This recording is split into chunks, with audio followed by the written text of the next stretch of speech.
Welcome, everybody. He's John. I'm Frank. We're here to talk about the Late Pick 5 Saturday at Laurel, March 22nd. Late Pick 5 starts in race 5, has a 12% takeout, and includes two stakes this week, including the Beyond the Wire for fillies, for 3-year-old fillies, and then for the boys, the private terms.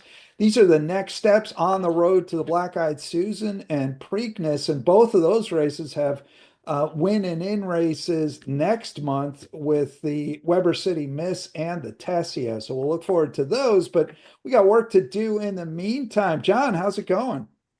It's going well. I was kind of happy to have that week off with the Virginia Derby Festival last weekend at Colonial Downs. Of course, we had no video, no handicapping. Good week to recharge the batteries, and now we're back in action. Also, very nice to see American Promise get the job done, and Nick Juarez, who got his start in the Mid-Atlantic, looks to be in line to get his first Derby mount. So, love to see it. Yeah, and I believe he's riding Innovator for Lucas in the Jeff Ruby Stakes this week. So he might have choices even. Right? Very So nice. good to go for him. All right, let's dive in here. Race 5 is maiden 12-5 fillies and mares going 6 furlongs. John, you're going to use two of these, the one Lady Limoncello and the two Autumn Vermont. But the question I have for you is this, the horse that you're not using that I would probably include on my ticket is the 4, She's a Gem, first time starter for Claudio in a race full of horses that have proven themselves not to be very fast. The first time starter sometimes is the way to look. Why not the first time starter here?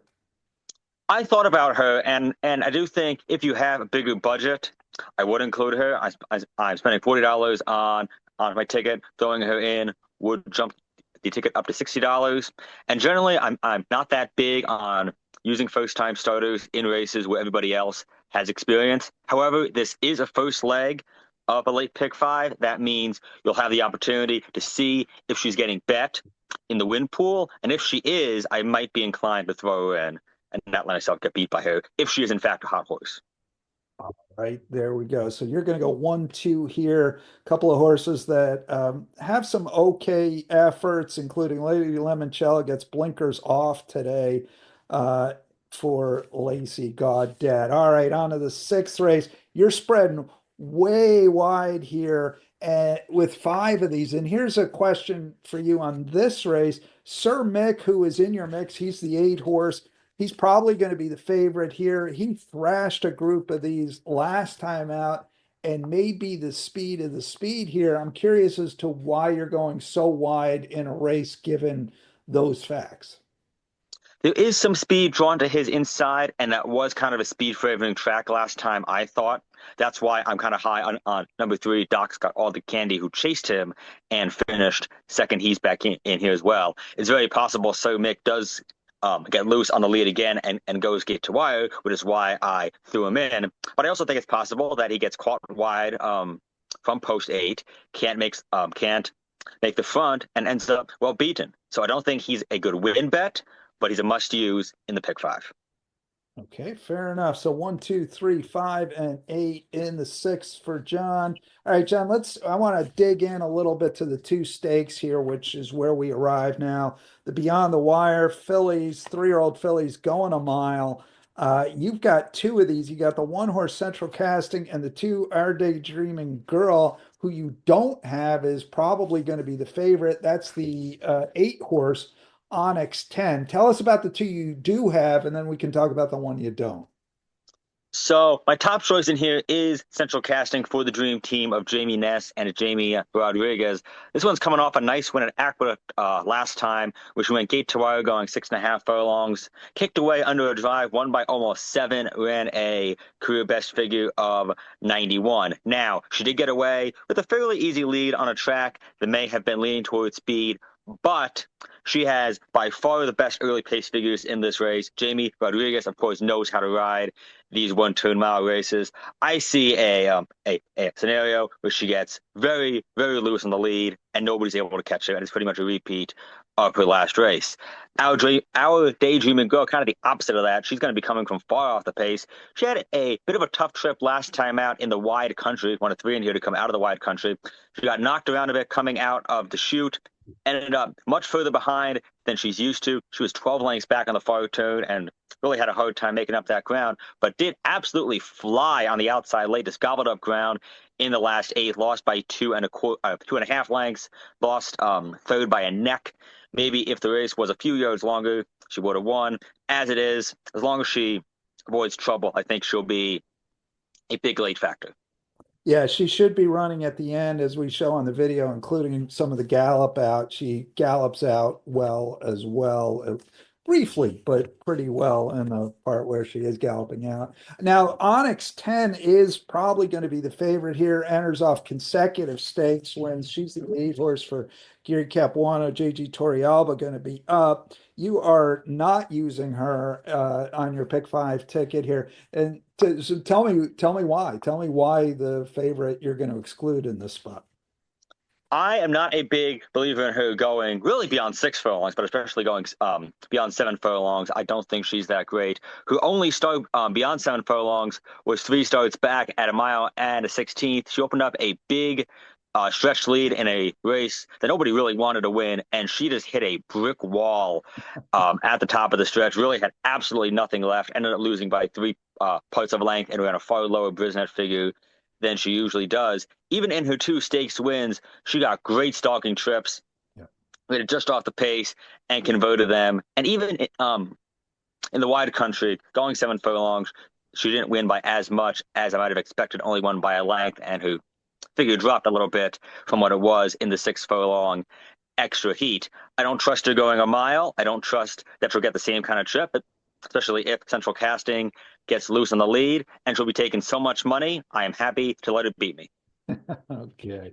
All right. That is the beyond the wire. On to the eighth race, private terms. It's the 3-year-old boys going a mile and a 16th. Kind of the first time locally they're going to go two turns.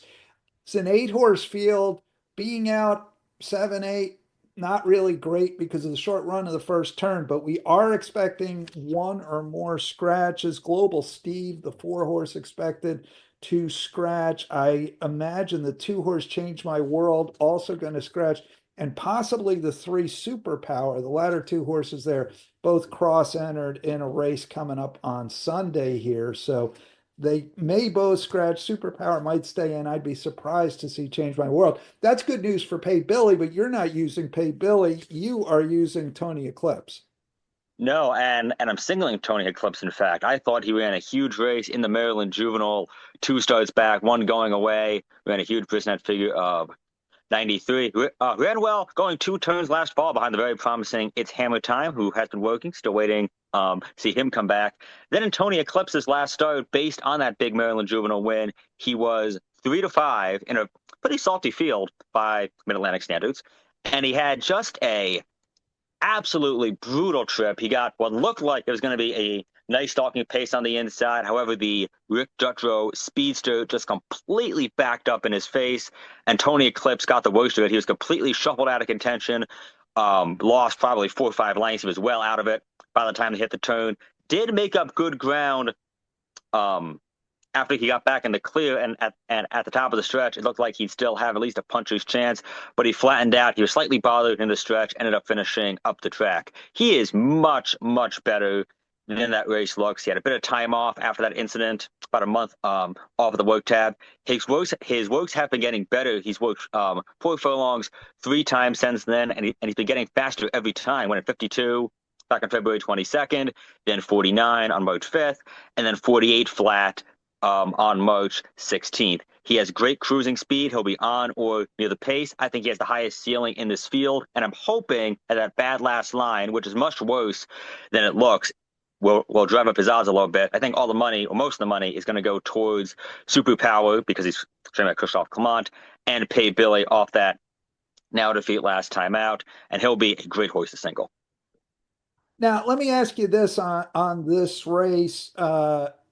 It feels to me like a lot of the horses, even with scratches, a lot of horses in here going to want to be kind of in the same spot. They're going to want to be 1, 2 early, like Tony Eclipse, like Pay Billy, like Crab Daddy based off recent form. And I wonder, I mean, does that give you any pause? I mean, it could be a kind of a nice scenario for a horse like Sacred Thunder. I mean, Tony Eclipse has shown the ability to win from just off the pace. He sat just off the leaders in the Maryland Juvenile and ran that big race. And Sacred Thunder, as you said, he's probably the best closer in the field. But he's had a few opportunities to win races like this, and he just has not delivered. He's lost at low odds a bunch of times. He also hasn't worked since the Miracle Wood, which is kind of interesting. So I'm a little bit leery of him as well. I'm not too concerned about it. I think Baby Dukes, the other Butch Reed horse, is going to show speed and falter. I think Billy might get caught wide on the turn and end up doing that thing he did last time, where he fought hard and just missed. Crab Daddy also didn't show as much punch as I might have liked to see last time out. I think Tony Eclipse is just the best horse in the field. I think he'll work out a trip from just off the pace, and he'll get the money. Right, so singling in the Miracle Wood, rather the private terms. If you could single in Miracle Wood now because it took place last month, so that ought to be an easy one. All right, you're going to go four wide in the last race. Those are maiden 12-5, 3-year-olds going a mile. I don't know. Anything you want to say about this race? Yeah, I went 1, 2, 5, 6. Number 5, Gordito, and number 6, Align, both especially interesting. They were second and third behind the odds-on choice, Aikman's Audible last time out. Align in particular ran pretty well. I thought he was